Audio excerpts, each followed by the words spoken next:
All right, so good morning and welcome to the February 14th Career Tech Coffee Hour. Happy Valentine's Day to all of you. I'm definitely sharing the love for Career Tech education today, as it is Career Tech Education Month. So welcome, thank you for joining us. We do have with us today Brenna Bartlett from the Department of Education and Workforce. I'm sure all of you know that we have transitioned to our new name at the department. And I invited Brenna to come and speak to you today because I was at the quality program review session just about a month ago, and Becky Krantz gave some information about allowable accommodations on WebExam that I think surprised a lot of people in the room. While we know that there were some accommodations that were allowable, I don't think people understood the extent to what all is available. So Brenna, thank you for joining us today. We look forward to hearing about the different allowable accommodations on WebExam. Do you need to share your screen? If I put a link in the chat, Lisa, if you could go to that link, that would be amazing. There we go. Perfect. Okay, so this is the WebExam user guide. And like Lisa said, what I'm here to share with you all today is just the testing accommodations that are available on WebExam. And what we said in the QPR session that Lisa's referring to, and what I say every time I talk about accommodations for WebExam, is that essentially any accommodation that a student would have in your classroom is applicable to the web exam. Any accommodation that they would be using on testing, assessment, etc. in your classroom is an accommodation that is available to them on web exam. The nuance is what needs to happen beforehand, right? And this is, I think, is the most essential part, because I'm sure many of you are aware of kind of the what it takes to plan testing, right? And all the work that has to happen on the front end, especially for web exam, as far as registering students, getting their account set up, understanding what tests they need to take in what given year, etc. And accommodation is a part of that pre-planning that needs to happen, particularly for some of the accommodations that may not be immediately available through the testing system. And so what you see kind of described here in the user guide is really just the idea that, first of all, that accommodations are available. The first section refers to accommodations that can be indicated when you are registering a student for testing. And those largely include the timing of the test. So if there's a time and a half, a double time, unlimited time, reader is required, which also signals unlimited time. Those kind of standard testing accommodations are something that you can communicate when you're registering the student to let SEAT know that you are going to be using those accommodations for that student in the testing period. I want to clarify too that unlimited time having that accommodation for unlimited time can also allow you to have a student take the assessment over multiple days and chunk out the assessment. And that's, again, a big one that we've been talking about recently. So if that's an accommodation that your students are implementing, again, in your classroom, I remember I had a lot of students that we took the ACT right over multiple days and worked on those things. So that accommodation is also accessible in web exam. I will say I would contact, that's one, even though that unlimited time is in the drop-down menu when you're registering the students, I would contact SEAT ahead of time, just from a test security perspective, so that they don't, accidentally shut down the test because it's been stepped over or something like that, right? So I think that testing over multiple days is something that is worth reaching out to SEAT ahead of time, but it is an accommodation that they offer and that they won't have any issue with. It's, again, a matter of them understanding what the test delivery will be so that they can ensure test security on their end. Danny, so thank you for calling me back. You kind of go. You have a car that you're willing to donate to us, which is awesome. All right, sorry about that. Okay, the next section kind of talks about some additional accommodations that are available that, again, they do ask that you contact SEAT ahead of time to arrange for. One of those would be paper and pencil or large print tests, to be able to take the test in that format versus in the digital format, Braille, obviously. And then the last one is one, again, that we may not think about because this may not be an IEP accommodation, but for our English language learner students, there is an opportunity for them to test either with a reader translator or with a dictionary as a resource, an English to their whatever language dictionary, as a resource for them while they're taking the test. Again, all available accommodations. Anything that is going to change the testing environment, again, such as having multiple days, such as taking a paper and pencil assessment, or having a translator present, is something you're going to want to contact SEAT about ahead of time, but these are all allowable accommodations. So that is really, it is really that straightforward. And I'm glad that we have the opportunity to talk about it and kind of discuss that this is an opportunity. What we shared in QPR and what I've shared before is we, after QPR last year, we went out and worked with a school one-on-one at their request to kind of look at their programming and look at some of what was happening in the district. And what we were able to share with one particular instructor was the opportunity to test over multiple days.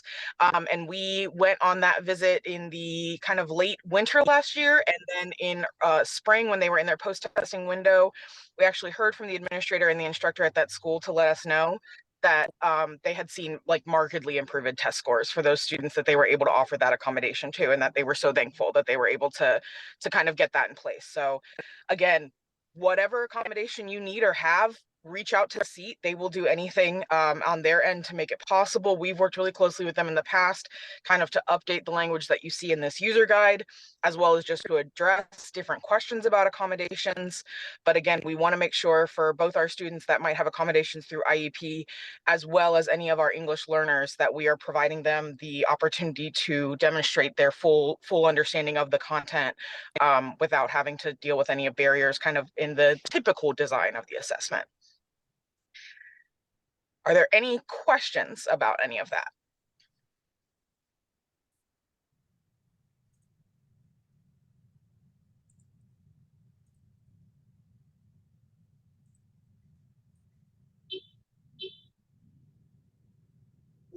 Okay. Well, thank you. I know that was just kind of a short update, but as Lisa said, we wanted to kind of make the information available. I wanted to show you where this information lives on the website, and kind of, again, give you the process by which you can, reach out to SEAT and have these conversations, again, ahead of testing, so that you're well set up, your students are well set up, and it's not, we're not kind of having to make a last minute change. I think those are all the big points, though. So if there are no questions, then that can be the end of my time. And I appreciate, Lisa, you having me on. Oh, thank you so much, Brenna. I really appreciate it. And I think it's important. The things that you said made some really good points about, you went into one school and were able to help that instructor to give that different ways to extend that opportunities through the testing, and it had results, right? So if we know that kiddos have testing accommodations, or maybe we don't know. So are your teachers looking at the IEPs to see what kind of things are written in that IEP when it comes to testing required accommodations, and then honoring those accommodations? Because as Brenna said, pretty much anything can get approved as long as you contact SEAT and explain the rationale. So thank you, Brenna, so much for sharing that information, for giving us the link so that they have it to see where it is. I also want to share with you, with all of you, when I heard this presentation at the quality program review, I did go to Becky Krantz and say, oh my gosh, thank you so much, because I've been in Career Tech a long time. A couple other directors in the room were veteran directors. We were all surprised to hear about that, breaking it up over several days, using a live translator. We did not know that. And Becky's response was just fantastic. She said, Career Tech education is about skills.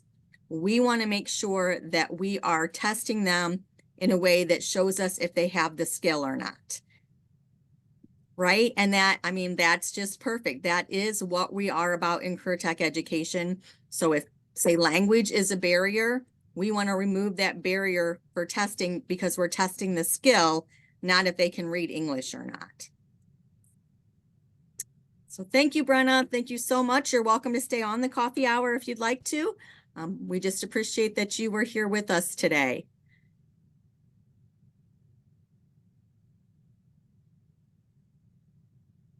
Give me just a second. Got to move everybody's faces out of the way so that I can go back to the presentation.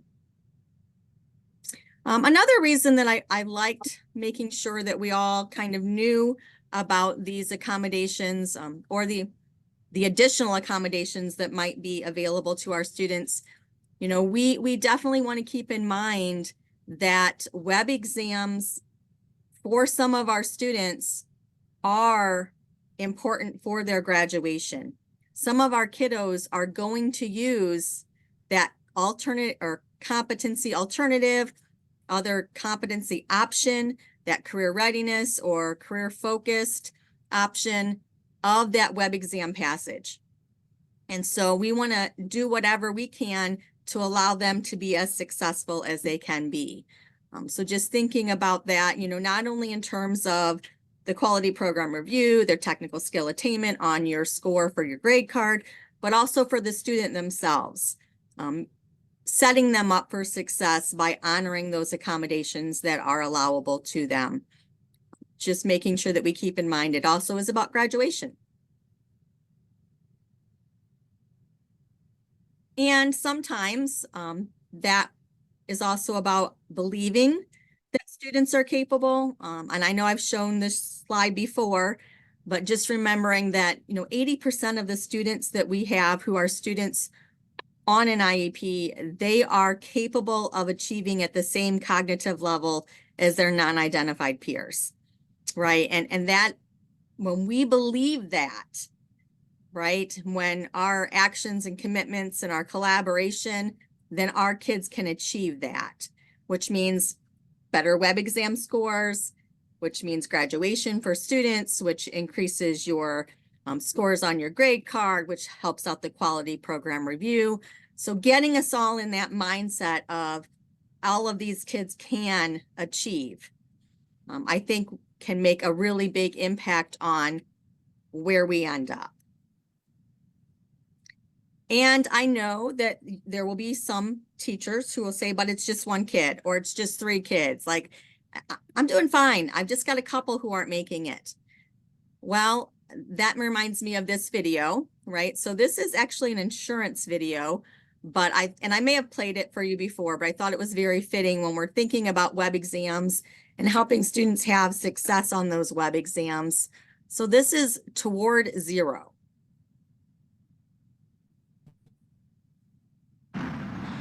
So last year, 213 people died on our roads. What do you think would be a more acceptable number? Acceptable? 70 maybe? Probably 70. Can you send 70? Actually, this is what 70 people looks like.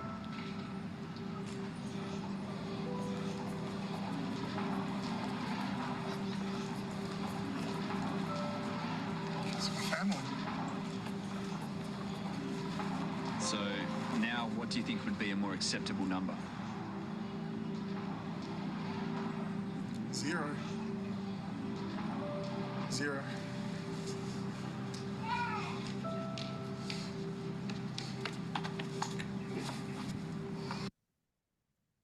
I love that statement there.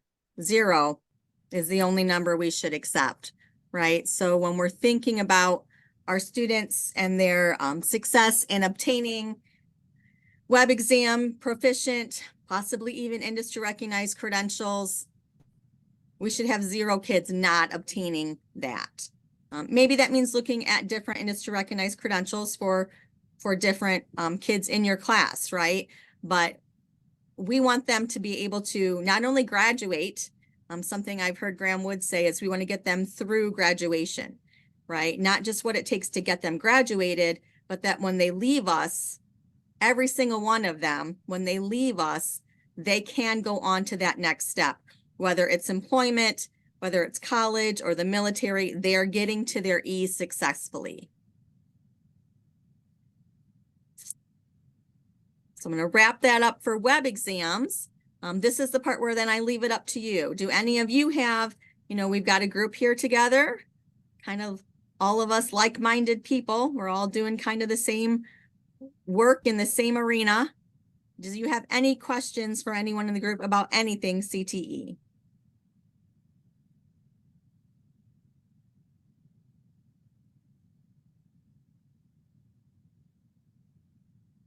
All right, well, hearing none and seeing none in chat, I'm going to move on to our time to share any new finds. How about this? Does anybody have a new find that they want to share with the group?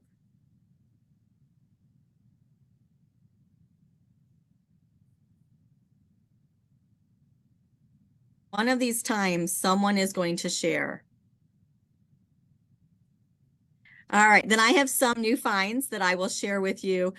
This one just came out from the department. It is on their website. There is a new document, a 40-page document that the Department of Education and Workforce has released. Career Tech Education, Your Future, Your Way. So I'm going to open that up just so you can see it a little.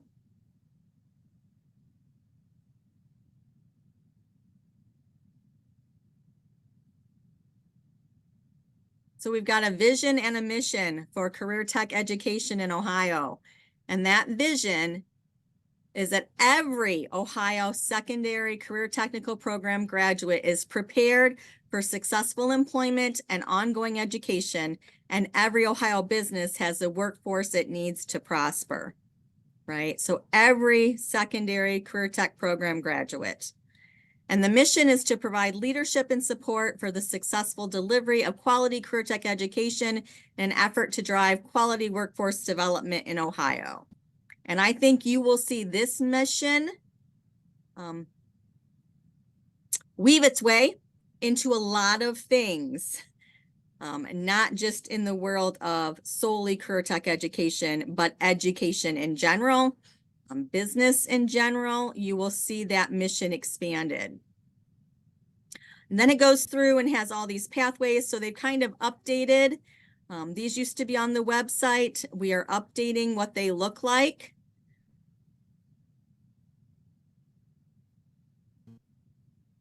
Right, so we've got all these different pathways. Get you to the end of it.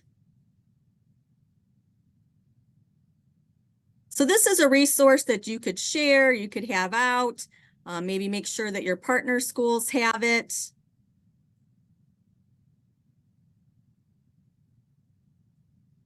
Getting through all the pathways.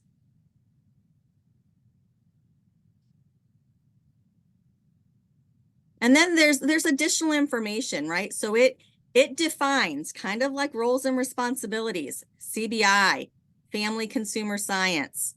We've got resources, right? And it talks about equitable student access, right? The Office of Career Tech Education has a primary focus on improving access, enrollment, engagement, and performance for all students participating in high-quality career tech programs.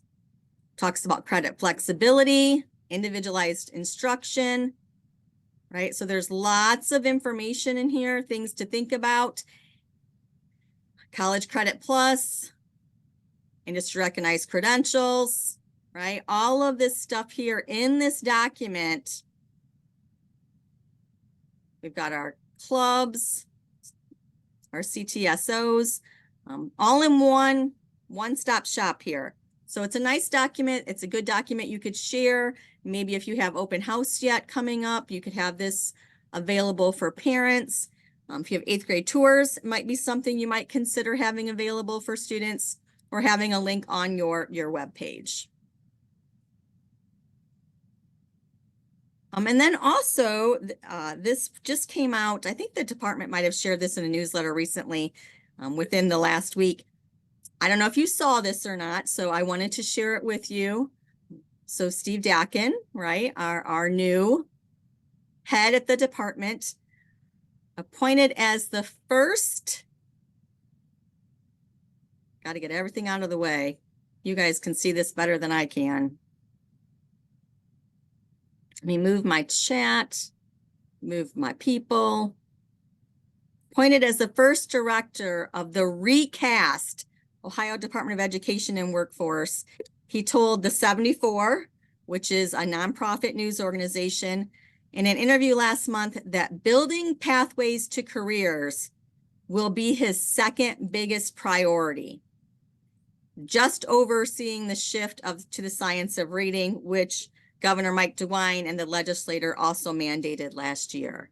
So thinking about that, right? Like I said, you're going to see that permeate across throughout education, this priority to career tech education, career education. We're seeing it here again, coming from the director at the department. And so I wanted to show you real quick this link. Like it's even this, we didn't talk about science of reading. Their little blurb here, goodness gracious. Steve Dakin, director of the First State Education Department, to add work in its name, says career preparation will be a top priority. It's that constant messaging that career education is where it's at right now, right? We are seeing that a lot. It's getting a lot of recognition. Career tech is expanding and evolving in the state of Ohio. And I think probably the career tech that most of us have been used to will be vastly different 5 years from now. And to quote Charles Dickens, best of times, the worst of times, right? Like how exciting for us to be, but that change can make some of us nervous. Change can often be difficult. Another place that I'm seeing this importance of career education is the honors diploma. So I recently came across this information as well. The honors diploma has been revised. There are still 6 honors diplomas. There is still a career tech honors diploma. There are a couple of major differences. The biggest major difference that I noticed was this right here, this student strength demonstration replacement option. So on the requirements for each of the honors diplomas, so let me just take you to this site.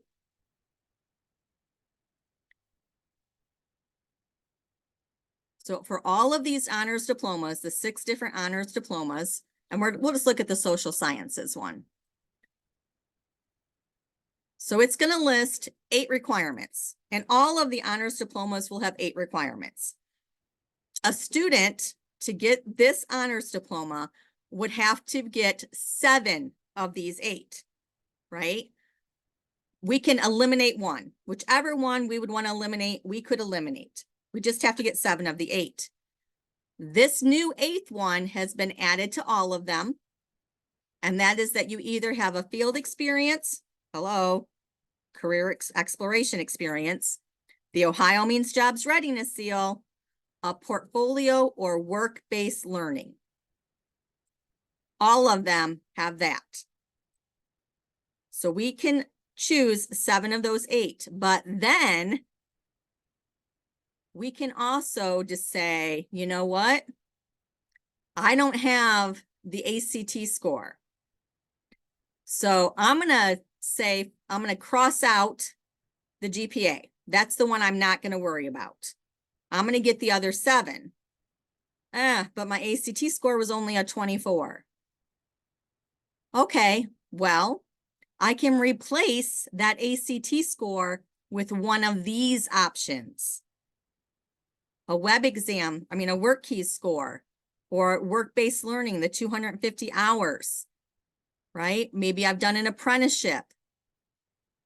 Maybe I'm in a career tech program that's got C tags and I can have a total of 12 credits through my C tags. So now I've taken out my GPA, I've taken out the ACT because I replaced that GPA with C tags, right?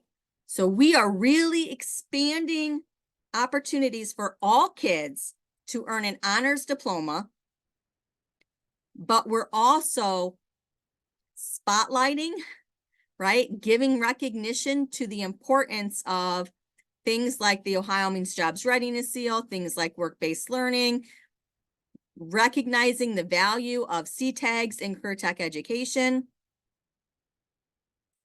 So this really changes the game for honors diplomas, right? Because we can eliminate one and we can replace either our ACT score, our GPA, or the world language requirement. That's another huge one, because I know for some of the career centers, they may not offer a foreign language at their career center. Some do. Kudos to those who do. But if you don't, your kids can now still earn an honors diploma by replacing that world language requirement, which is a third, right? 3 years of a foreign language in the same foreign language. We can replace that one with one of these, right? So really expanding opportunities for our students, all of our students, to have the opportunity to earn those honors diplomas.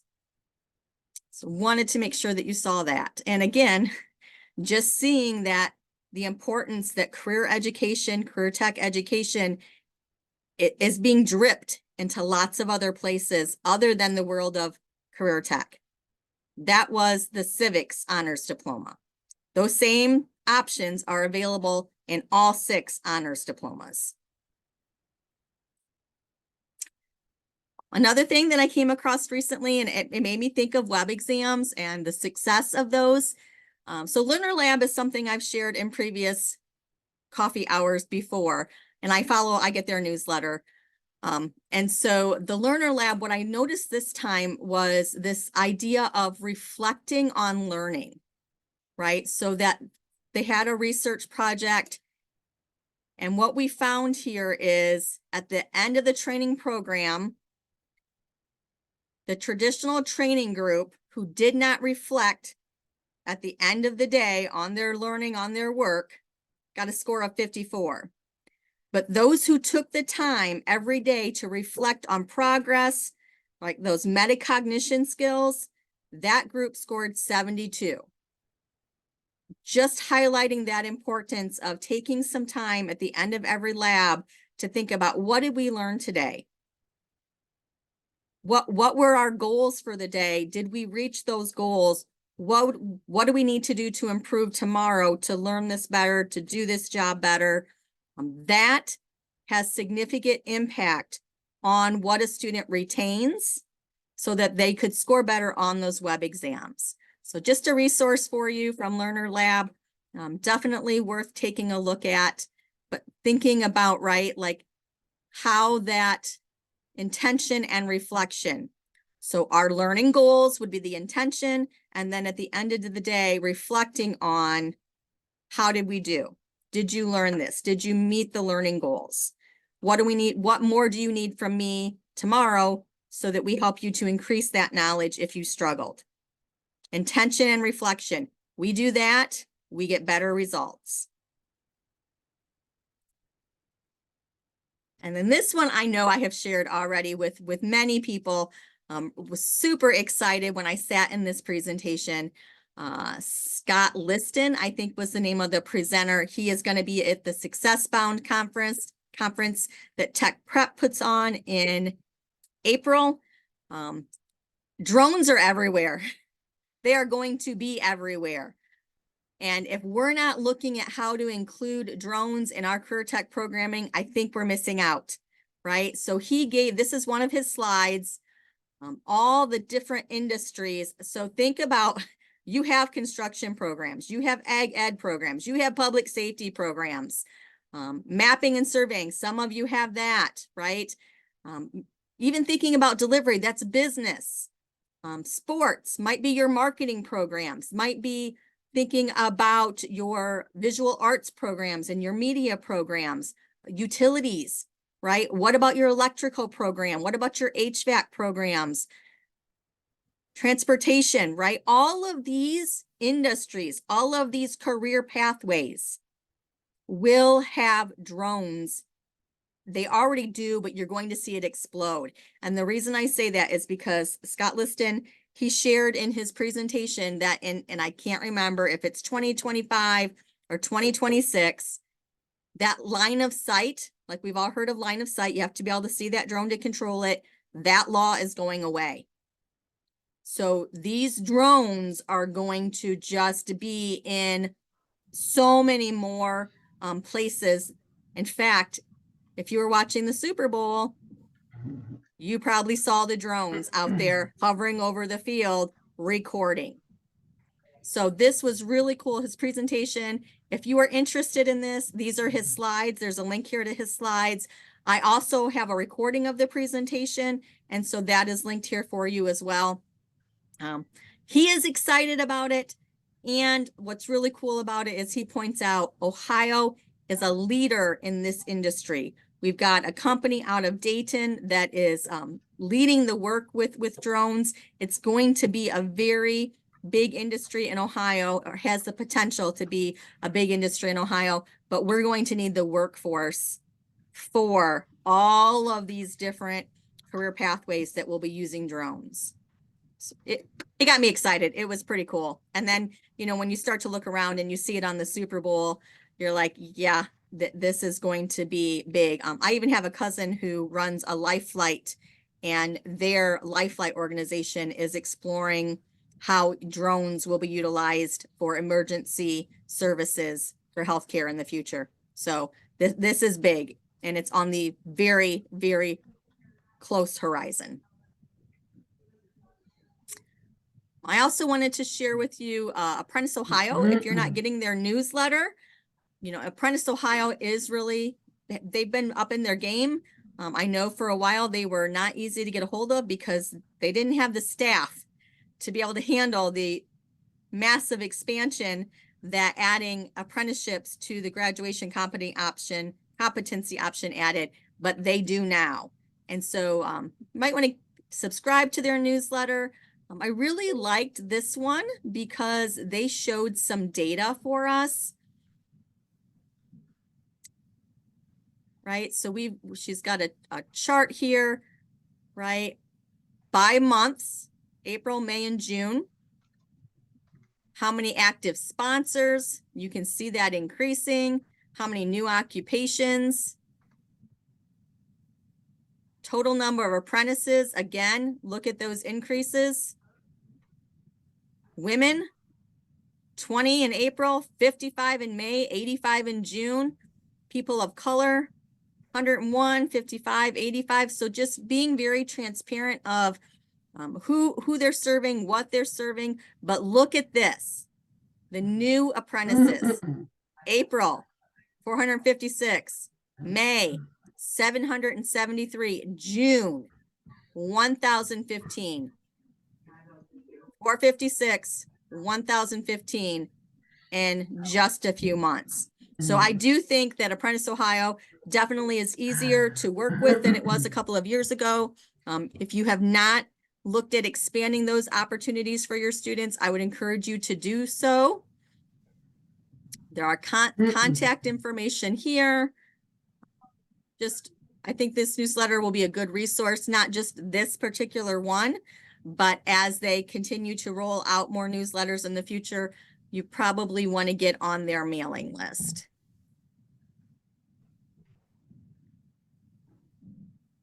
And since it is, you know, February is our Career Tech Education Month, going to share some love for Career Tech Ed.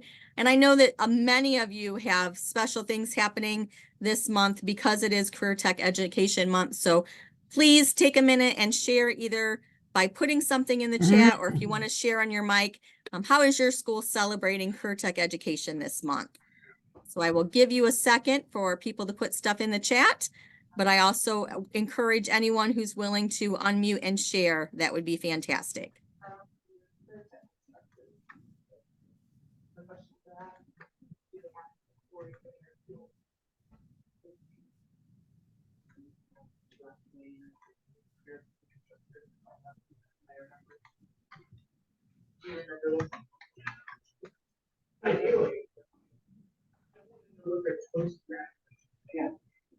So no one's willing to unmute, but I hope someone will put something in chat because we have to be celebrating Career Tech Education Month. And I know I have seen a few things out there on Facebook. What else are you doing? Thank you. I did copy you. Hi. All right, well, I'm going to move on. Oh, there we go. We've got a couple. We're sending thank you postcards to business and industry partners for their involvement. Oh, that is fantastic, right? What a way to remind them about celebrating Career Tech Education Month by celebrating their partnerships with you. Love that idea.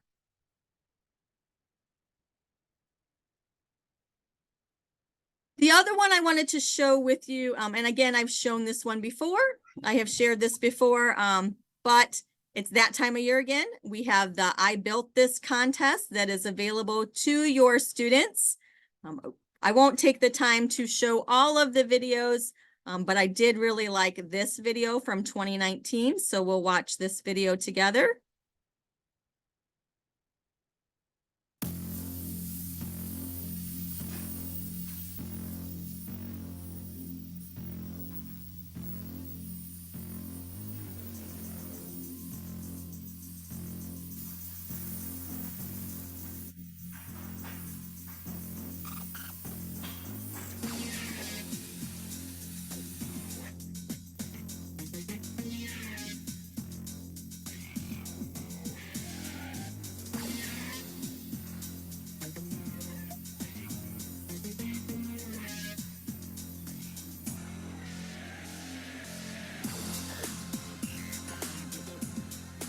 My name is Jordan Stanball. I go to Francis Scott Key High School. I'm in 12th grade. This is my second year in the welding program in the state of Maryland.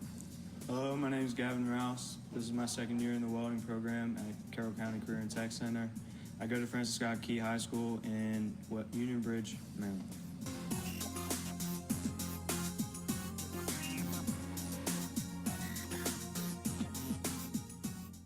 So our project was a decoration around the door into our classroom. We made it by sawing apart 2 pieces of pine log. We then cut out pieces of steel in the plasma cutter, welded them together, then sandblasted and painted them. Our door decoration, it improves the atmosphere in our school by making it a nicer place and more inviting to learn. The thing I enjoy most about construction is the just differences in every day. You never know what you're going to do. It's a combination of both manual labor and mental capacity, and it just challenges you in many different ways. My favorite thing about the construction industry is that it's different every day. You're not stuck doing the same thing over and over and over and over and over again. In my future, I plan to continue on in the welding trade and working at Stanball's Welding, Inc. in Union Bridge, Maryland. I also plan to work at Stanball's Welding Incorporated in Union Bridge, Maryland.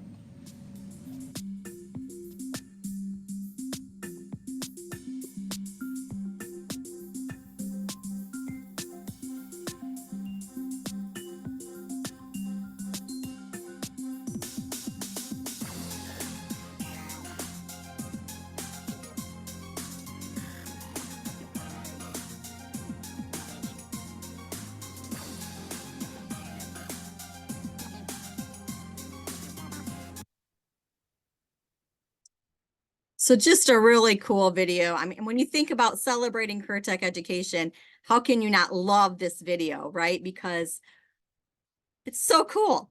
And so we have so many programs in Career Tech education that are like that, right? I know the first time I ever watched Health Careers and I saw the kiddos hooking up the EKG equipment. These were 16-year-old students who are working with the EKG equipment, placing these things all over people and hooking up the machines.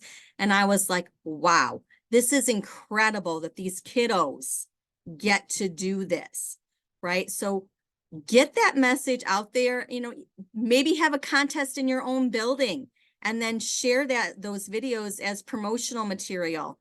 Not just, you know, the I Built This contest is more around specific career fields, right? We're looking at a specific industry and they have rules, but you could do that for your entire school or offer that up. And then you've got some fantastic video footage that you could share to spotlight, like during February, to celebrate the cool things that are happening in Career Tech education. Just a fun but also usable way to spotlight career tech education. All right, so now we finish out with our upcoming training and PD that I know is happening around the state, and we've got several. I talked to you about the drones as a new share, but also that came out of this career planning for graduation and beyond virtual series that is a joint partnership between the state support team consultants, the CTPD consultants across the state, and the tech preps across the state. So we have put together several meetings. We have one coming up, which is February 21st. I'm going to take you to this website. So February 21st, we will be looking at, I believe it's 6 different career pathways. And for each of those pathways, there will be 3 presentations on different industry recognized credentials. So this is currently being built. This should be finalized here pretty soon. But we do know that CAS will be talking about licensure for CAS, what that certification assessment looks like. And for each of these presentations, we specifically ask, what accommodations do you have for students with disabilities? What accommodations do you have for English language learners? So the education pathway, I know it will be the Parapro certification. It will be communicable diseases and child abuse prevention and detection training. So those will be the 3 IRCs that will be presented on for education field. I'm not sure about the hospitality field. We've got the Law and Public Safety Education Network will be one of the sessions in the afternoon. We have elder care. So that one may be of interest to some of you. This one is really cool. And I know we have a lot of our partner schools who are starting to look at this just for their own through their physical education classes. And that is that officiating license certification. That's a 4-point industry recognized credential. So if you're interested in learning about that, definitely want to get registered. And January 4th, the other session that we had, the one where I saw the drones, we have for every one of these, then we will record them and then you will have access to the recordings. So if you can't make it, go ahead and get registered and then you can come back and have access to any of the recordings. You know, if you have a half an hour drive like I do, then you could listen to that recording as you drive into work. Right, so lots of good opportunities. I'm sorry that this isn't fully prepared for you to see all the options, but I guarantee you at the end of this week, it will be. So make sure that you check back here. We have the home page where you can sign up to register. And then once you register, I believe you register, you may be able to access it without registering. I'm not positive, but you could certainly check that out through the link. These are the session recordings from all of the sessions that happened on January 4th. So that Unmanned Safety Institute, that is the drone. If you want to watch that recording, it's linked here. I also linked it for you in the coffee hour slides for today. Another one that was really cool, which I should have spotlighted as a new find, was this Stu Kent. That is not a misspelling. That is how they spell that for whatever reason. The social media marketing. Talk about relevancy to our students. This was very, very cool. It looks at how you use social media, looking at the data analysis, like times of day, impact. Like it was fascinating for things like Facebook, Snapchat, TikTok.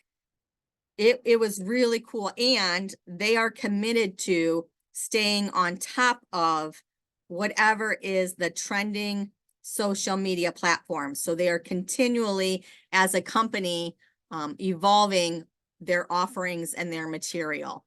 Another cool thing about the student social media marketing one, that comes in a variety of languages for their assessment. So take a look at that one if you have time, or as you're driving, right? Take a listen.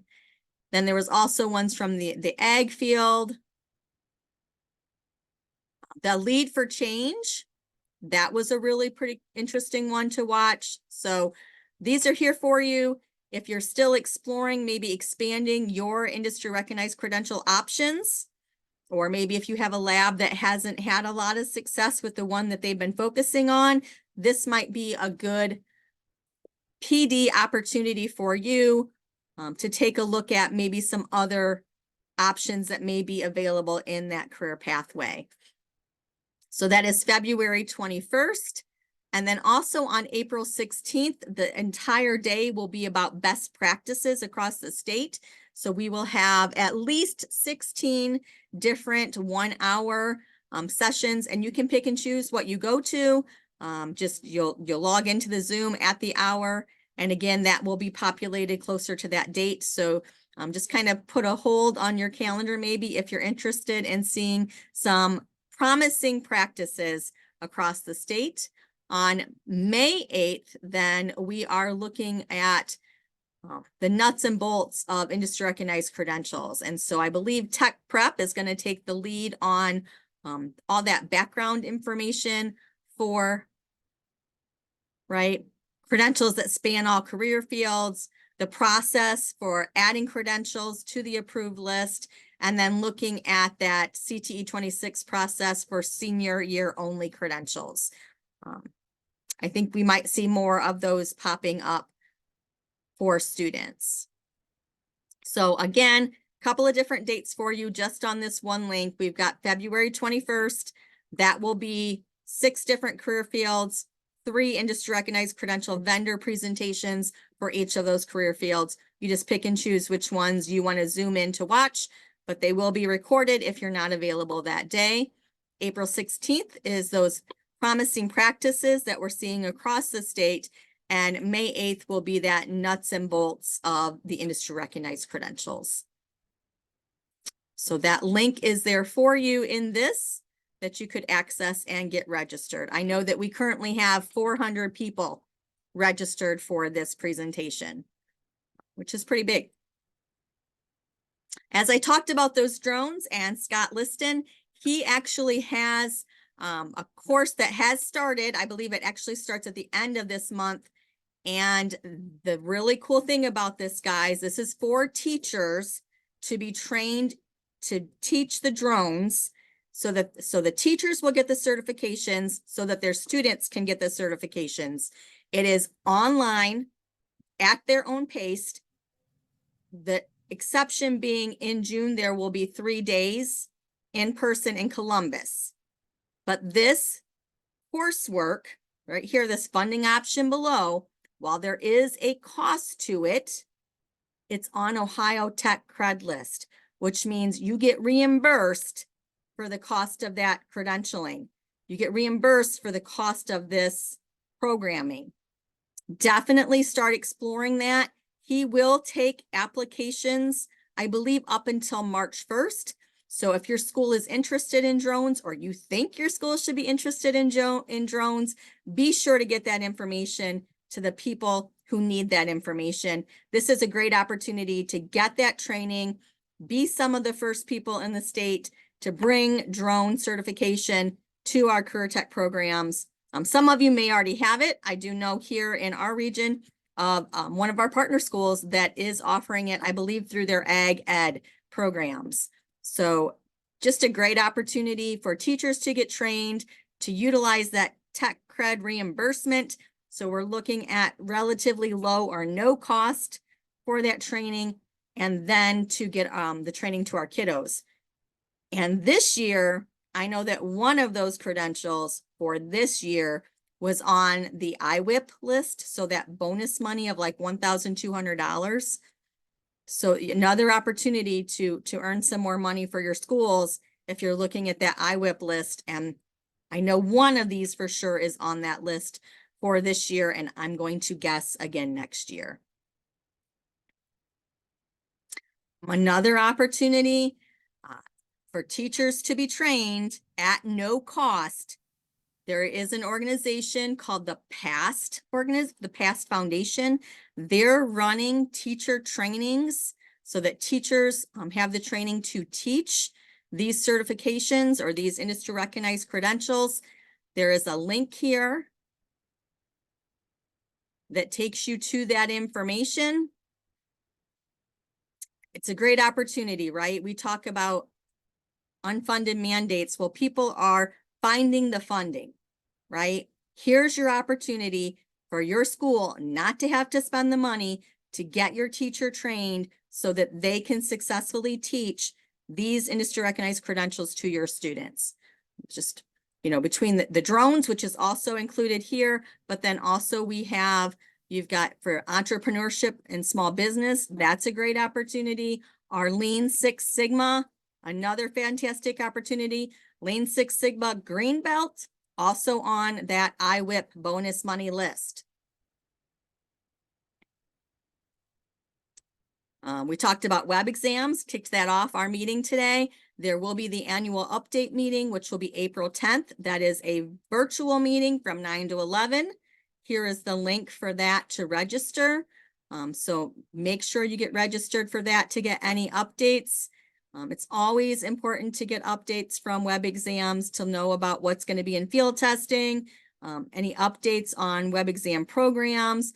But what I like here is this web exam new and updates on web exam reports. Certainly, we should be using those web exam reports, right? Data-driven discussions for data-driven decisions, and looking at those web exam reports to decide what students might need support or which of the student outcomes we might need to reteach. It's always good to see those reports from SEAT to see if there's anything new or maybe a different way to use the reports than we had not thought of before. That is April 10th. Here's your registration link. And as I said, Tech Prep, Northwest Ohio, we've got the Success Bound Conference on April 26th. That registration link, I do not believe is available yet. I know Kathy was on the call, but she had to take off. So is there anyone from Tech Prep that can unmute and let us know when we can expect that registration?